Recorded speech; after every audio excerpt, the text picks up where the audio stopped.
क्या तुम प्रधान हो? मैं प्रधान से भी बढ़कर हूं। अरे प्रधान से बढ़कर? क्या तुम राजा हो? मैं राजा से भी बढ़कर हूं। राजा के गुरु हो? मैं राजा के गुरु से भी बढ़कर हूं।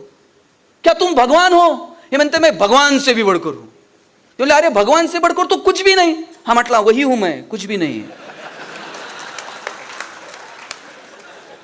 हे कुछ भी नाही आहे ना, तेव्हा मजा यायला लागते आयुष्यामध्ये। पण मैं कुछ तो हूं हे एकदा आलं की मग गाडी उताराला लागून जाते। ज्ञानोबरायांनी किती गोड सांगितलं। संन्यासत्वाची व्याख्या करायची वेळ आली, ज्ञानोबराय असं नाही म्हटले ज्यानं अमुक अमुक वेश परिधान केलाय तो संन्यासी, ज्याचं अमुक अमुक शिक्षण झालंय तो संन्यासी।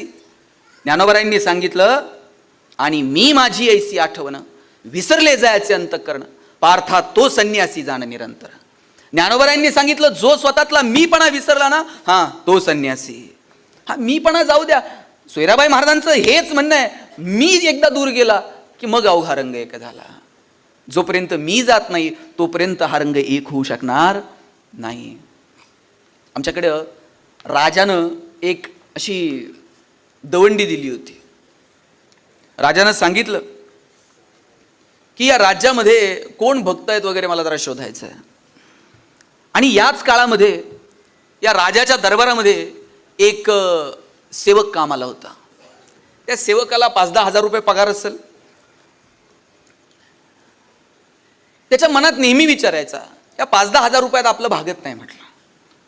आणि परत म्हटलं रिटायरमेंट नंतर नवी जुनी कोणतीच पेन्शन नाही, त्यापेक्षा म्हटलं आयुष्यभर इथं काम करण्यापेक्षा एकच दिवस म्हटलं मी असं काम करल की परत आयुष्यभर काम करायची गरज नाही लागली पाहिजे।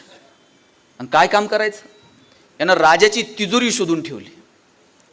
म्हटलं एकच दिवस तिजोरीवर काम करायचं, दुसरं कामच करायचं नाही। आदल्या दिवशी राजवाड्याच्या बाहेरची जी भिंत होती त्या भिंतीवर खुंट्या ठोकून ठेवल्या। बरोबर रात्री उठला, त्या खुंट्यांना धरून वर वर वर वर शेवटच्या खुंटीपर्यंत आला। शेवटच्या खुंटीला दोर बांधला, दोरला धरून खाली उतरला। बरोबर आडमार्गाने तिजोरीपर्यंत गेला। तिजोरीपर्यंत गेला, चावीनं बरोबर तिजोरी उघडली। त्यानं तिजोरीतनं काहीच घेतलं नाही, फक्त हिऱ्यांची बॅग उचलली, तेवढी पिशवी खांद्यावरती टाकली, आडमार्गानं बरोबर दोरापर्यंत आला। दोरला धरून पुन्हा वर चढत गेला, शेवटच्या खुंटीपर्यंत आला। आता एक एक खुंटी करत करत करत खाली उतरायचं। साहेब तेवढ्यात काहीतरी आवाज झाला, चोर भिंतीच्या पुढं पडला आणि हिऱ्याची बॅग भिंतीच्या मागं पडली। शिपाई जागे झाले, बघितलं हिऱ्याची बॅग अलीकडे पडली। हिऱ्याची बॅग उचलली, राजाकडे गेले आणि राजाला म्हटले कुणीतरी चोरीचा प्रयत्न केलाय। राजा हुशार होता, राजा म्हटला ठीक आहे। दुसऱ्या दिवशी दवंडी दिली, चोरीचा प्रयत्न नेमका कसा झाला असेल हे जो कोणी समजून सांगल त्याला हिऱ्याची बॅग बक्षीस।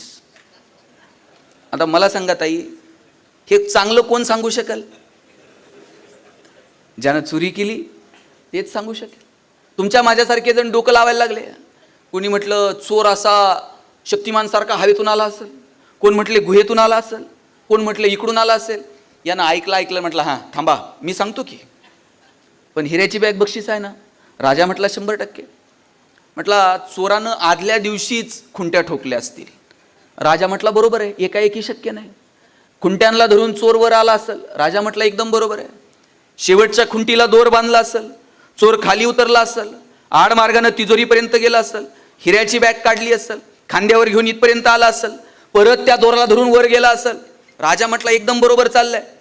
आता पुढं काय नाही म्हटला, आता एक एक खुंटी करत करत चोर खाली उतरणार। तेवढ्यात म्हटला महाराज काहीतरी आवाज झाला, मी पुढं पडलो आणि पिशवी मागं पडली। आडवं कोण आलं?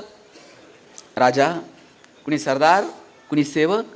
आडवा आला तो मी। एकदा मी आडवा आला, सोयराबाई महाराजांनी हेच सांगितलं, हा मी एकदा बाजूला जायला हवा। हा मी एकदा बाजूला गेला ना मग जगणं सुंदर होऊन जाईल। मला वाटतं हे सगळे रंग संतांच्या नजरेतनं जेव्हा आम्ही पाहायला लागू तेव्हा आम्हाला समाज कळेल, आम्हाला समाजातले प्रश्न कळतील। आणि या सगळ्या गोष्टींचा विचार आम्हाला संत साहित्यातून करावा लागेल। मी किती संतांविषयी बोलू, मी मगाशी एक वाक्य बोललो, जोपर्यंत डोळ्यात प्रेम आणि हृदयात वात्सल्य आहे तोपर्यंत आपण माणसं आहोत. ज्या दिवशी ते संपलं, समजावं आता आपण माणूस उरलो नाही. आणि तो विश्वास आहे ना, तुम्ही विश्वास ठेवून बघा. तुम्ही संतांच्या साहित्यावरती विश्वास ठेवून बघा आणि त्याच्यावरती 4 पावलं फक्त चालून बघा. तो विश्वास आमच्या मनामध्ये असायला हवा. ज्ञानोबा राय, तुकोबा राय, शब्द, त्या शब्दांचं सामर्थ्य, त्या शब्दांचं महात्म्य, ज्ञानोबरायांची ज्ञानेश्वरी, ज्ञानोबरायांचं बोलणं, तुकोबरायांचं बंड, या संतांनी अक्षरशः बंड पुकारलंय. मला ज्ञानोबराय आणि तुकोबराय बंडखोर संत वाटतात. ज्ञानाला भाषेची मर्यादा होती. ज्ञान संस्कृत भाषेमध्ये होतं. संस्कृत भाषेतलं ज्ञान साध्या सरळ सोप्या प्राकृत भाषेमध्ये जर कुणी आणून मांडलं असेल तर ते ज्ञानोबरायांनी आणून मांडलं. तुकोबरायांनी काय केलं? वेदांचा तो अर्थ आम्हासीच ठावा, इतरांनी व्हावा भार माथा. तुकोबराय इतकं धाडसानं सांगतात, तुम्ही फक्त वेद डोक्यावर घेऊन मिरवता, आम्ही सांगतो वेदांचा जो अर्थ आहे तो फक्त आम्हाला ठाऊक आहे. आदिनाथ गुरु सकळ सिद्धांचा, मच्छिंद्रतयाचा मुख्य शिष्य, मच्छिंद्रानं बोध गोरक्षासी केला, गोरक्ष वळला गहिनी प्रते, गहिनी प्रसादे निवृत्ती दातार, ज्ञानदेवे सार चोचविले. एक गुरु आणि एक शिष्य जी परंपरा होती ती बाजूला सारली आणि तुम्हा माझ्यासारख्या सर्वसामान्य माणसांसाठी ज्ञानाची कवाडं खुली करून दिली. ज्ञानोबराय, तुकोबराय यांनी बंड पुकारलं या सगळ्या साहित्याच्या संदर्भानं, शिक्षणाच्या प्रणालीच्या संदर्भानं. मला वाटतं हे साहित्य मग तुम्ही मी अभ्यासू नये, हे येणाऱ्या पिढ्यांपर्यंत नेऊन पोहोचू नये. साधू संतांनी जे जे अवघड होतं ते ते सोपं केलं आणि आता जे जे सोपं आहे ते अवघड करून सांगण्याच्या फंदात आम्ही पडतो. जे संस्कृतमध्ये होतं ते प्राकृतमध्ये मांडलं. गाडगे बाबांनी तर गोपाला गोपाला देवकी नंदन गोपाला किती साध्या भाषेत तत्वज्ञान सांगितलं. संजय पाटील साहेब, गाडगे बाबा, बाबांचं नाव डेबू. दिवाळीचा सण होता. ज्या मालकाच्या घरी बाबा काम करायचे तो मालक आज पुरणपोळी खात बसलेला होता. बाबा दारात गेले, दारात असे उभे होते आणि मालक आज पुरणपोळी खातोय. मालकाकडे बघतायत बाबा. मालकानं विचारलं, डेबू काय बघून राहिला? बाबा म्हणले, काय नाही जी, तुम्ही जशी तुपासंग पोळी खाताय ना तशी मला पण खायची जी. मालक म्हणला, तुला पोळी खायची? हात पुढं कर. बाबांनी असे हात पुढं केले. मालक ताटावरनं उठला, समोर आला, येताना हातात काट्याचा फोक घेऊन आला आणि काट्याच्या फोकानं त्यानं बाबांचे हात फोडून काढले. रक्तभांबाळ झाले हात, पण बाबा काही बोलले नाही. रस्त्याच्या पलीकडे गेले आणि एका दगडावर बसून हातातले काटे काढत होते. रस्त्यानं जाणाऱ्या एका माणसानं विचारलं, डेबू काय करून राहिला? बाबा म्हणले, काही नाही जी, मालकानं दिलेली पोळी तुपासंग खातो ना जी म्हणले. पण बाबा म्हणले नाही की मालकानं मला मारलं. आणि हेच बाबा जेव्हा गाडगे बाबा झाले, कीर्तनाला जायचे, पंढरपूरला जर गेले तर कधी घाई घाई विठ्ठलाच्या दर्शनाला गेले नाही. हातामध्ये खराटा घ्यायचे, चंद्रभागेचं सगळं वाळवंट स्वच्छ करायचे आणि म्हणायचे, बापो विटेवरती उभा असलेला, कमरेवरती हात दिलेला पांडुरंग ही घाण काढायला येणार नाही, तुमची घाण तुम्हालाच काढावी लागल. चला गोपाला गोपाला देवकी नंदन गोपाला. आणि हे बाबा एक व्यापारी बाबांकडे गेला आणि म्हणला, बाबा मला तुमचं कीर्तन माझ्या गावात ठेवायचंय, तुम्ही याल? बाबा म्हणले, तू मोठा व्यापारी आहे, मी तुझ्या गावात कीर्तनाला येईल, पण माझी एक अट आहे म्हणले. म्हणले, काय? सगळ्या गावाला पुरणपोळीचं जेवण खाऊ घालशील का? बाबा तुम्ही येणार म्हणल्यावर एक काय 10 गावाला पुरणपोळी खाऊ घालतो की म्हणले. बाबा कीर्तनाला गेले, कीर्तन उभं राहिलं, कीर्तन झालं, लोकांनी पंक्ती धरल्या. बाबा पंक्तीत उतरून प्रत्येकाला पुरणपोळी वाढत होती. सगळ्यांची जेवणं आटपली आणि बाबा जायला निघाले. ज्यानं कीर्तन ठेवलं तो पळत गेला आणि म्हणला, बाबा सगळ्यांची जेवणं आटपली, चला 2-2 घास आपण पण खाऊन घेऊ. बाबांनी त्याच्या पाठीवर थाप मारली आणि म्हणले, राजा पुरणपोळी खायची हौस लहानपणीच फेटली, घास आता गिळत नाही म्हणले. आणि बाबा बैलगाडीत जाऊन बसले. बैलगाडीत गेल्यानंतर बाबांचं लक्ष बैलांच्या पोटाकडे गेलं. खपाटीला गेलेली बैलांची पोटं बघितली. बाबा गाडीतनं खाली उतरले आणि म्हणले, बैल कुणाची र? म्हणले, अमुक अमुक याची. त्याच्या जवळ गेले, त्याच्या दंडाला असा चिमटा घेतला आणि म्हणले, तुला तर लय रगत दिसून राहिलं, मग बैलांच्या पोटाकडे का बघत नाही? बैलांच्या पोटात काही नाही म्हणून बाबा गाडीतनं खाली उतरले आणि पाय पाय दुसऱ्या गावाला निघून गेले. याला संतत्व म्हणतात. संत आभाळातून जन्माला येत नाहीत. प्रेम आणि वात्सल्य जिथे आहे तिथे तिथे उगाच ज्ञानोबरायांना माऊली म्हणत नाहीत. साहेब, जगातला एकमेव पुरुष आहे ज्याला लोकांनी माऊली म्हणून हाक मारली. आई असणं हे जर निवळ तुमच्या स्त्रीत्वाशी निगडीत असतं, आई असणं हे जर निवळ तुमच्या प्रसूती वेदनांशी निगडीत असतं, तर 750 वर्ष 21 वर्षाच्या तरुणाला लोक माऊली म्हटले नसते. आई असणं ही एक भावना आहे आणि ती भावना आपण समजून घेतली पाहिजे. जिथे प्रेम आहे, जिथे वात्सल्य आहे, जिथे कुठलाही भेदाभेद नाही, जिथे ममत्व आहे, जिथे माया आहे, जिथं प्रेम आहे, मला वाटतं ते आई असणं आहे. आणि ते संतांच्या ठिकाणी आपल्याला पाहायला मिळतं. अहो काय सावतोबा महाराज, सावता महाराज पंढरपूरला जायचे नाहीत दर्शनाला. पंढरीचा पांडुरंग सावता महाराजांच्या दर्शनाला तिथं भेटायला यायचा आरणमध्ये. केवळ आणि केवळ कर्म. त्या बारं जर मोडलं शेतात तर त्या पाण्याला म्हणायचे सावता महाराज, असाच वाहत जा आणि माझ्या पांडुरंगाला जाऊन भेट. आता आरणचं तर शेत, तिथं बारं मोडायचं, ते पंढरपुरात जातंय का पाणी? पण ते पाण्याला सांगायचे असाच माझ्या पांडुरंगाला जाऊन भेट. सावता महाराजांना विश्वास होता, या पानात, या फुलात, या पिकात, या माझ्या कर्मात, इथंच माझा पांडुरंग आहे, इथंच माझा परमात्मा आहे. हे कर्म आहे. अहो, सावता महाराजांच्या गावातून प्रतिष्ठांची त्या सगळ्या प्रतिष्ठित स्वतःला समजणाऱ्या महाराज मंडळींची दिंडी निघाली पंढरपूरला. आणि सावता महाराजांचं एवढं एवढं लेकरू, एवढी एवढी पोरगी धावत दिंडीला सामोरं गेली आणि म्हणली, महाराज आता पंढरपूरला निघालायत, जाताना माझ्या विठोबासाठी ही कांदा मुळा ही जे फळं आहेत एवढी फक्त घेऊन जाओ. त्या महाराजांनी हातात घेतलेली ती सगळं फळं बिळं अशी फेकून दिली आणि म्हणले, पांडुरंग हे खातो का? आणि त्याच्यावरून नाचत नाचत सगळेजण पुढे निघाले. आणि एका कुणीतरी त्या एवढ्या एवढ्याशा लेकराला लात मारली. सावतोबा पुढे गेले, त्या लेकराला जवळ घेतलं आणि म्हटले, अरे या लेकरात जर तुम्हाला विठ्ठल दिसला नाही तर पंढरपुरात तो दिसेल.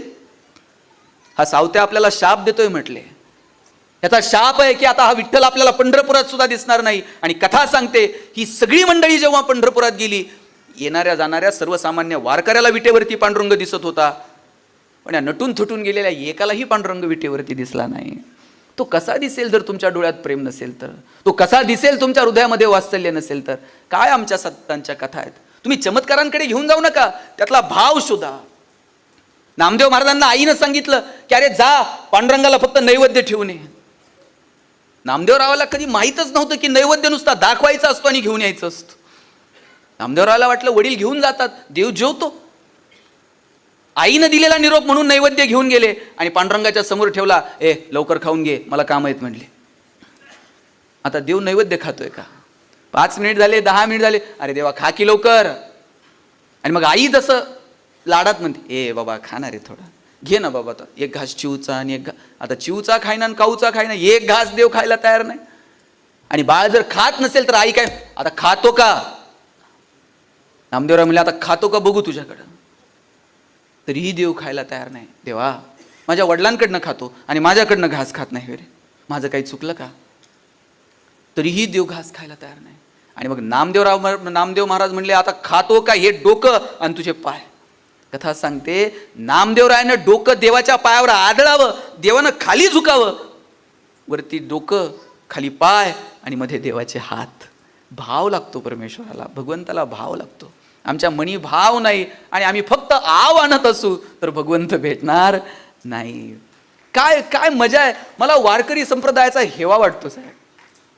इथं कुणी लहान नाही, इथं कोणी मोठा नाही. दिंडीत चालून बघा, तुमचं नाव काही असो, राहुल, गणेश, अमुक तमुक, संजय, काही नाव असू दे, इथं फक्त एकमेकांना माऊली म्हणतात. तुम्ही वृंदावनात जा, फक्त राधे राधे. राग असो, प्रेम असो, राधे राधे. रागात म्हणायचं राधे राधे, प्रेमात राधे राधे. काही म्हणायचं असलं तर फक्त राधे राधे. हे सगळं मला वाटतं हा परमार्थ, हे इतका सोपा परमार्थ लोकांपर्यंत नेऊन पोहोचवता येईल का? किती जण तुमच्यापैकी वारीला गेलेत आत्तापर्यंत? आहेत बऱ्यापैकी. म्हणजे जे गेले नसतील ना, त्यांनी कधीतरी एकदा आयुष्यात वारी करा. तुम्ही म्हणाल काय करायचं वारीला जाऊन? निळोबारायांचं प्रमाण आहे, निळा म्हणे आलिंगन देता समाधान जीव शिवा. निळोबाराय म्हणतात काही करू नका, पंढरपूरला जायचं, पांडुरंगाला आलिंगन द्यायचं, कडकडून भेटायचं आणि निघून यायचं. एक जण म्हणला, वा रे म्हणले, तिथं जवळ जाता आहे ना देवाच्या, मिठी मारायची. जर मिठी मारताच येत नाहीत निळोबारायांनी सांगितल्यासारखी, आणि मग जायचं कशाला? म्हणले बरं बाबा, तुला नाही निळोबारायस म्हणतात तशी पांडुरंगाला जाऊन मिठी मारता आली ना, एक काम कर, जायचं, पायावरती डोकं ठेवायचं आणि निघून यायचं. एवढी गर्दी, लाखोचा समाज येतोय म्हणले आषाढीला, आणि तिथं पायावर डोकं अहो तिथं वाकायला उशीर का? हा वा पुढं म्हणते. पायावर जर डोकंच ठेवता येत नसेल तर जायचं कशाला? त्यामुळे एक काम कर, पायावर डोकं ठेवू नको, फक्त राऊळाची पाठ बघून ये. पाठ जरी बघितली ना, पाहता राऊळाची पाठ तीर्थे घडती 360. नुसती राऊळाला पाठ लावून आलात, बघून आलात तरी 360 तीर्थांचं पुण्य मिळालं. एवढं तर करशील. मंदिराच्या पुढं जाता येत नाही आणि पाठ बघून यायची म्हणले एवढ्या गर्दीत. कारण लागतं साहेब आपल्याला. त्यांना आपल्याला पाठ सुद्धा बघता येऊ शकत नाही. म्हणले एक काम कर, तू आलिंगन देऊ नको, तू पायावर डोकं ठेवू नको, तू राऊळाची पाठ बघू, फक्त पंढरपुरात जा आणि फक्त एक लांबून लांबून प्रदक्षिणा घाल आणि निघून ये. एवढी गर्दी, मंदिराच्या जवळ जाता येईना आणि प्रदक्षिणा. बरं बाबा, प्रदक्षिणा घालू नको, तू काय कर, कळस बघ फक्त. पंढरपुरात कळस तर दिसल. कळस जरी बघितला तरी भगवंत तिथं असतो. त्यांना आता एवढ्या इमारती झाल्यात आजूबाजूला मंदिराच्या, आणि कळस तर दिसतोय का हो म्हणले, खरंच सांगा. बरं बाबा, कळस बघू नको, कळसाच्या वर पताका आहे, ती पताका तर दिसल. पाहता राऊळाची ध्वजा, तेने मुक्ती मिळे सहजा. नुसती राऊळाची ध्वजा जरी बघून आलात ना, हा तरी पुण्य मिळालं. त्यांना डोळ्यानं दिसायलाच कमी झालंय माऊली, आणि ती ध्वजा कुठं दिसत असते काय म्हणले. त्याला एक काम कर, ध्वजा बघू नको, काही करू नको, फक्त पंढरपुरात जायचं, एक पाऊल ठेवायचं आणि लगेच निघून यायचं. म्हणलं त्यांना जमतंय? म्हणे हो. वाराणसी चाली जे मासा, गोदावरी एक दिवसा, पंढरी पाऊल परी असा, ऐसा ठसा नामाचा. वाराणसीला 1 महिना चाललात ना, तेवढं पुण्य गोदावरीच्या एका दिवसात आहे. आणि गोदावरीच्या 1 दिवसात जे पुण्य आहे ते नुसतं पंढरपुरात पाऊल ठेवलं तरी आहे. नुसतं पाऊल ठेवून आलात ना तरी पुण्य मिळालं. पाऊल ठेवायला जागा नाही म्हणले पंढरीत, आणि तिथं पाऊल ठेवून यायचं म्हणताय. आमचे माऊली महाराज इतकं गोड सांगतात. त्याला नाही तुला पाऊल ठेवता आलं, तू एक काम कर, तू काहीच करू नको, नुसतं जाईन जाईन म्हण. जायचं, फक्त म्हणायचं जाईन. आपल्यापैकी किती जण आहेत? लोक तिकडून वारीहून आले की म्हणते पुढच्या वर्षी जाईन बरं का, वारी येईपर्यंत म्हणताय, आणि तरी परमार्थ फसवायचं देवाला. जाईन जाईन म्हणायचं आणि जायचं नाही. तर आपल्याच्यानं खोटं बोलवणं नाही होणार बाबा. आपण जर जायचंच नाही तर जाईन जाईन तरी कशाला म्हणायचं. तर एक काम कर, तू जाईन जाईन सुद्धा म्हणू नको. जे चाललेत त्यांना किमान वाट लावायला तर जा. तू नुसती त्यांची बोळवण केली तरी पुण्य. त्यांना उगत, त्यांना एक काम नाही, मला काय काम नाही का म्हणला. आपण त्यांना वाट लावायला सुद्धा जाऊ शकत नाही. बघा आता काय सांगितलं, पंढरपुरात जा, आलिंगन दे, जमणार नाही. पायावर डोकं ठेव, जमणार नाही. राऊळाची पाठ बघून ये, जमणार नाही. नुसती प्रदक्षिणा घाल, अजिबात जमणार नाही. कळस बघ, इमारती झाल्यात कळस, ध्वजा बघ, डोळ्याला दिसायला कमी आहे, पाऊल ठेवून ये, जमणार. जाईन जाईन म्हण, जे चालले त्यांना वाट लाव, जमणार नाही. म्हणजे आता करायचं काय? तुम्ही एक काम कर, डोळे झाक. झाकले का तुम्ही सगळ्यांनी? झाका बरं सगळेजण डोळे. शब्बास, माझे उघडे येतात, मला कळतंय कुणी कुणी झाकले. सगळ्यांनी डोळे झाकले. तुम्ही आता विचार करा, तुम्ही नांदेडच्या एसटी मध्ये बसलाय आणि वरती बोर्ड लागलाय नांदेड पंढरपूर. निघाली गाडी आता. पंढरपूरच्या एसटी स्टँडला तुमची गाडी जाऊन पोहोचली आहे आणि तुम्ही गाडीतनं खाली उतरलात. ज्यांना 50% त्यांनी ते तिकीट काढलंय, 75च्या पुढच्यांना तिकीट नाहीये, बाकीच्यांनी काढलंय का आपलं आपलं चेक करा. पंढरपूरला एकदा तुमची गाडी पोहोचली आणि तुम्ही गाडीतनं खाली उतरलात, थेट चंद्रभागेत जायचं आहे. चंद्रभागेमध्ये तुम्हाला स्नान करायचं आहे. चला नाही स्नान करायला, पाय लावा चंद्रभागेच्या पाण्याला. पायाला गार लागलं का? हां, समजा आता स्नान झालंय तुमचं तिथे. तिथून तुम्ही निघायचंय आणि एक छान प्रदक्षिणा घालायची आहे मनातल्या मनात. प्रदक्षिणा घालून तुम्ही आलायत आता थेट नामदेव पायरीजवळ. नामदेव पायरीवरती चला डोकं टेकवा. नामदेव महाराज तुमच्या समोर उभे आहेत. चला तिथून पुढे या. आता चोखोबा महाराजांची समाधी आहे. चोखोबा महाराजांच्या समाधीला हात लावा. ज्यांनी सांगितलंय अबीर गुलाल उधळीत रंग, नाथा घरी नाचे माझा सखा पांडुरंग. हे ते चोखोबा महाराज आहे की ज्यांनी सांगितलं की अरे आम्हाला मंदिरात यायचा अधिकार नसला म्हणून काय झालं, आम्ही आमच्या भक्तीच्या जोरावरती स्वतःचं असं सामर्थ्य निर्माण करू, पांडुरंगा तुला आमच्या दारात येऊन नाचावं लागेल. त्या चोखोबा महाराजांच्या समाधीवरती तुम्हाला डोकं टेकवायचं आहे. टेकवलं का? चला पुढे निघायचंय. आता 16 खांब लागलेत. बघून घ्या, आता देवस्थाननं सुंदर मंदिर केलंय. जुनं मंदिर होतं ना तसं मंदिर आता दिसतंय तुम्हाला. चला तिथून आता थेट गाभाऱ्यात यायचंय. काय VIP दर्शन आहे हो, तुम्ही थेट गाभाऱ्यात आलायत. विटेवरती उभा असणारा, करकटेवरती ठेवून युगेन युगे 28 युग पुंडलिकानं नुसती वीट टाकली तर त्या विटेवरती पुंडलिकासाठी 28 युगांपासून उभा असणारा पांडुरंग नांदेडवरून येणाऱ्या भाविकांसाठी सज्ज आहे. दिसला तुम्हाला तुमचा विठ्ठल? उघडा आता डोळे जर दिसला असेल तर. काय झाली का वारी? आता जाईन जाईन पण म्हणायचं नाही, असे डोळे झाकले तरी वारी झाली पाहिजे. इतका परमार्थ सोपा आहे माऊली. आम्ही उगाच ते फार अवघड करून टाकला. वारकरी संप्रदाय इतका इतका साधा आणि इतका सोपा आहे. आमच्या ज्ञानोबरायांनी तुकोबरायांनी इतका परमार्थ सोपा केला. मला वाटतं हा परमार्थ येणाऱ्या पिढ्यांपर्यंत पोहोचेल का? मला वाटतं याच्यासाठी प्रयत्न व्हावा. माणूस म्हणून जगा, एकमेकाला मदत करा, एकमेकांच्या सुखदुःखात सहभागी व्हा. याच्यापेक्षा काय परमार्थ आहे? परमेश्वर हा भावाचा भुकेला आहे. तुमच्या मनातला भाव त्याच्यापर्यंत पोहोचतो. ते प्रेम तुमच्यामध्ये असलं पाहिजे. अहो प्रेमाची तर साहेब आम्ही व्याख्याच बदलून टाकली. प्रेम म्हणजे ते असले 80-90च्या दशकातले चित्रपट आम्ही सगळे बघितलेले आहेत. मेरी नाही तो किसी की नाही वगैरे वगैरे. आणि प्रेम ही संकल्पना आम्ही इतकी संकुचित करून टाकली. अहो ते भगवान श्रीकृष्ण ज्यानं जगाला प्रेम शिकवलं साहेब, त्याला राधा भेटली नाही. आपण इनबॉक्समध्ये मेसेज टाकतो जेवलीस का, आपल्याला वाटतं त्याच्यावर कोणतं उत्तर येईल. किती साध्या संकल्पना, आम्ही व्यापक असणारी एक संकल्पना इतकी संकुचित भावनेनं त्याच्याकडे बघायला लागलो. डोळ्यांमध्ये प्रेम जिवंत ठेवा. होतो प्रेम. तुम्हाला आठवतंय का बघा, आता कुणी कुणाकडं मुक्कामी जातं का? कुणाला आठवतंय का कुणाच्या घरी गेलायत आणि 2 दिवस राहिलात? आता कुणी कुणाकडं मुक्कामी जात नाही. आमच्या वडिलांची आत्या आमच्याकडे मुक्कामी यायची आणि आत्या जर मुक्कामी आली ना, सगळं घर रात्रभर गप्पा मारत बसायचं. आत्या जर 2 दिवस थांबली आणि 3ऱ्या दिवशी जायला निघाली ना, सोडवायला आलेल्या लोकांचे डोळे पाणावत होते. एवढी माणसं भावनिक होती. आता कुणी कुणाकडे मुक्कामी जात नाही. लोक अंत्यविधीला गेले ना तरी सुद्धा लोकांचे डोळे पाणावत नाहीत. लोक मोबाईलमध्ये खेळत असतात. कधी उरकतोय कुणाच ठाऊक. कुठे गेलं प्रेम? कुठे हरवून गेल्या भावना? हे ममत्व, हे प्रेम, ह्या भावना हरवणार नाहीत याची काळजी आपल्याला घ्यावी लागेल. आणि तो विश्वास आपल्याला आपल्या मनामध्ये ठेवावा लागेल. जर तो ठेवू शकलो तर आपलं जगणं सुंदर होऊन जाईल. मला वाटतं साधू संतांच्या या सगळ्या भूमिकांकडे आपण थोडंसं डोळे विस्फारून बघावं. काय जनाबाई, अहो जनाबाईनं जात्यावरती दळायला बसावं आणि भगवंतानं त्याच्या मदतीला धावून यावं, याच्यापेक्षा काय प्रेम असू शकतं? जनाबाई जात्यावरती दळायला बसल्या तर साक्षात पांडुरंग परमात्मा विठ्ठल दळू लागायला यायचा आणि जनाबाई म्हणायच्या ये रे बा विठ्ठला, आणि त्यांच्या पाठीमागे पांडुरंगही म्हणायचा ये रे बा विठ्ठला. जनाबाई म्हणायची देवा ये रे बा विठ्ठला मी म्हणते, तू कसं म्हणावं ये रे बा विठ्ठला? जने तू म्हणतेस ना मला तसंच म्हणावं असं वाटतं. तू बोलतेस ना मला तसंच बोलावं असं वाटतं.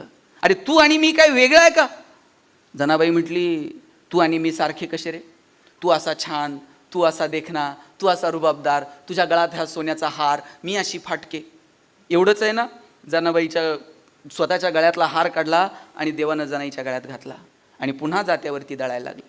दळता दळता देव सगळं विसरून गेले. तिकडं काकड्याचा आवाज आला आणि मग जनाबाई म्हटली देवा काकडा सुरू झाला आणि तुम्ही बसलाय दळत, तिकडे विटेवर कोण आहे? देव उठला आणि थेट विटेवरती गेला. आणि जनाबाई सकाळी पाणी भरायला गेली. लोक बघतायत देवाचा हार जनाबाईच्या गळ्यात आणि तिकडं सगळीकडं देवाचा हार गेला, देवाचा हार गेला. लोक म्हटली जनीनं हार चोरला. शिक्षा दिली, सुळावरती चढवा म्हटले. तुम्ही कथेंमधला भावार्थ लक्षात घ्या. सुळावरती चढवा म्हटले. जनाबाई म्हटली सुळावर काय काय शिक्षा द्यायची ती द्या, फक्त एकदा मला देवाच्या समोरून घेऊन जा. देवाला विचारू दे मला. समोरून जाताना मनातल्या मनात जनाई विचारते देवा मी लोकांना सांगू कसं तू माझ्या घरी जळायला येतो आणि तू तुझा हार माझ्या गळ्यामध्ये घातलाय. देवाचं देव पण देवाचं मोठे पण टिकावं, तू दळायला येतो मी सांगू कसं? बघ तुला काय करायचंय ते कर आणि सुळाचं पाणी व्हावं. काय काय सुंदर कथा आहे. मला वाटतं हे सांगा येणाऱ्या पिढ्यांना, घ्या जवळ आणि त्यांना सांगा भगवंत कशात आहे. तुमच्या कामात तुमच्या कर्मात भगवंत आहे. इकडे तिकडे शोधू नका. जगात कुणाच्या बापाला घाबरू नका साहेब. घाबरायचं तर स्वतःच्या कर्माला घाबरा. कारण कर्म कधी ना कधी वसुलीला येतं आणि एकदा का ते वसुलीला आलं मग तिथं कुणाचाच वशिला चालत नाही. आणि आता वर चित्रगुप्तानं ठेवलेलं नाही, वर आल्यावर हिशोब करू, पाप किती पुण्य किती, नरकात टाकायचं का स्वर्गात टाकायचं. चित्रगुप्तानं आउटसोर्स केलंय सगळं. त्यानं सांगितलंय एवढं भारतच 140-45 कोटीला गेलाय, कुणाकुणाचा हिशोब ठेवल. त्यानं सांगितलं तुमचं तुम्ही काय असेल ते खालीच फेडायचं, वर फक्त NOC घेऊन यायची. खाली फिटलेलं असेल तरच एंट्री, नाहीतर एंट्री नाही. काय त्यामुळे कर्माला घाबरावं माणसानं. आयुष्यामध्ये सोबत करावी असे सुंदर 2 ग्रंथ आहेत. ज्ञानोबरायांची ज्ञानेश्वरी, तुकोबरायांची गाथा आणि सगळं संतांचं जे चरित्र आहे ते आपल्या घरात असलं पाहिजे. आपल्या पोरांना कधीतरी जवळ घेऊन ज्ञानोबरायांची एखादी उभी, तुकोबरायांचा एखादा अभंग, चोखोबरायांचा अभंग, सावता महाराजांचा एखादा अभंग सांगितला पाहिजे. कांदा मुळा भाजी अवघी विठाबाई माझी असं म्हणणारे सावता महाराज कर्माला पुजतात हे सांगायला नको. मी असंच एका भाषणात म्हटलं, कर्म करा, दिसेल त्याला मदत करा, काम करत राहा, कार्य करत राहा, तत्पर राहा, दिसेल त्याला मदत करा, सेवा करा. पोरांच्या डोक्यातच दिसेल त्याला मदत करा. सभागृहातनं बाहेर पडली, समोर एक घर जळत होतं, तसाच तो पोरगा त्या घरात शिरला. दिसेल त्याला उचलायचा, त्या आगीतनं बाहेर आणून खाली रस्त्यावरती ठेवायचा. स्वतःच्या जीवावरती खेळून आगीतनं 10 माणसं त्यानं काढली आणि रस्त्यावर आणून ठेवली. हा बाहेर आला आणि बाहेर आल्याबरोबर पोलिसांनी याला अटक केली. हा म्हटला, अहो तुम्ही मला अटक का करताय? मला आत्ता सांगितलंय कर्म करा, दिसेल त्याला मदत करा. मी स्वतःच्या जीवावर खेळून 10 माणसं आगीतनं बाहेर आणली आणि तुम्ही मला अटक करताय? पोलीस म्हटले, तू ज्यांना बाहेर आणत होता ती माणसं अग्निशामक दलाची होती. तू ते आग विझवत होती, तू त्यांना बाहेर आणत होता. कामाला दिशा असली पाहिजे. तुमच्या कार्याला जर दिशा नसेल तर ते कार्य उपयोगाचं नाही. कार्याला दिशा असली पाहिजे. कर्म हे श्रेष्ठ आहे, पण त्याला दिशा द्यायची असेल तर त्याच्यासाठी संत साहित्य गरजेचं आहे. ते आमच्या कार्याला दिशा देऊ शकेल, योग्य दिशा दाखवू शकेल. आणि म्हणून संत साहित्याकडे आपण पाहिलं पाहिजे. दुर्दैवानं म्हणजे मला आठवतंय, सकाळी उठलं तर आजोबा सांगायचे, म्हणा कराग्रे वसते लक्ष्मी करमुले सरस्वती करमध्ये तू गोविंद प्रभाते कर दर्शनम. सकाळी उठल्याबरोबर आजोबा म्हणायचे, देवाचे आभार माना, आजचा दिवस चांगला बघायला मिळाला. म्हटलं का आभार का मानायचे? ते म्हटले, अरे रात्री सगळेच डोळे झाकतात पण सगळ्यांचेच सकाळी उघडत नाहीत. आपले उघडले त्याला थँक्यू म्हणायचं, आजचा दिवस मिळाला बरं का देवा, थँक्यू. रात्री झोपताना त्याला परत म्हणायचं, आभारी आहे, आजचा दिवस बघायला मिळाला, उद्या पुन्हा डोळे उघडू दे. आता मी बघतो सकाळ उठलं का पहिला मोबाईल हातात असतो. काल टाकलेल्या फोटोला किती लाईक्स आणि किती कमेंट्स. 2-4 जरी कमी असल्या तर करमत नाही. आणि रात्री साहेब झोप येत नाही तोपर्यंत आम्ही मोबाईलवरती असतो. रात्री तर पोरं DP असा झूम करून बघतात. कोण बाहेर येतं का त्यातनं? काय कमालीची अस्वस्थता आहे. ही अस्वस्थता संपवा. आजोबा जेवायला बसलं तर सांगायचे, ताटाच्या भोवती पाणी फिरवा. आम्ही म्हणायचो, ताटाच्या भोवती पाणी फिरून काय अन्नपदार्थ बदलतात का? बाजरीच्या भाकरीची काय पुरणपोळी होते का? ते म्हणायचे, अरे बाजरीच्या भाकरीची पुरणपोळी होत नाही, पण पदार्थाचा प्रसाद होऊन जातो आणि प्रसादाचा सन्मान करायचा असतो. ताटावर बसलं तर ते म्हणायचे कृतज्ञता व्यक्त करा. म्हटलं कुणाविषयी कृतज्ञता व्यक्त करायची? ते म्हणायचे, ज्यानं पिकवलं त्या शेतकऱ्याचा आभार माना, जिनं शिजवलं त्या तुमच्या आईचे आभार माना, आणि ज्यानं भूक दिली त्या भगवंताचे आभार माना. भूक दिलेल्या भगवंताचे सुद्धा आभार मानायला हवेत. साहेब कित्येकांकडे ढिगाण आहे पण त्यांना भूक लागत नाही. करायचं काय? निसर्गासोबत जुळून घ्यावं लागेल. साधू संतांनी सांगितलेले रंग निसर्गाशी जुळणार आहेत, निसर्गाला परमात्मा परमेश्वर मानणार आहेत. शेकडो वर्षापूर्वी ज्ञानोबराय म्हणतात, मैत्र जीवांचे पृथ्वीवरती जे जे जीव आहेत त्यांच्यामध्ये मैत्रीचे संबंध प्रस्थापित होते. शेकडो वर्षापूर्वी सावता महाराज सांगतात, कांदा मुळा भाजी अवघी विठाबाई माझी, हेच आमचे सगळे सोयरे, हेच आमचे नातलग आणि हाच आमचा परमात्मा पांडुरंग आहे. निसर्गाशी जुळून घेणारा वारकरी संप्रदाय. साहेब आम्हाला सुद्धा निसर्गासोबत जुळून घ्यावं लागेल.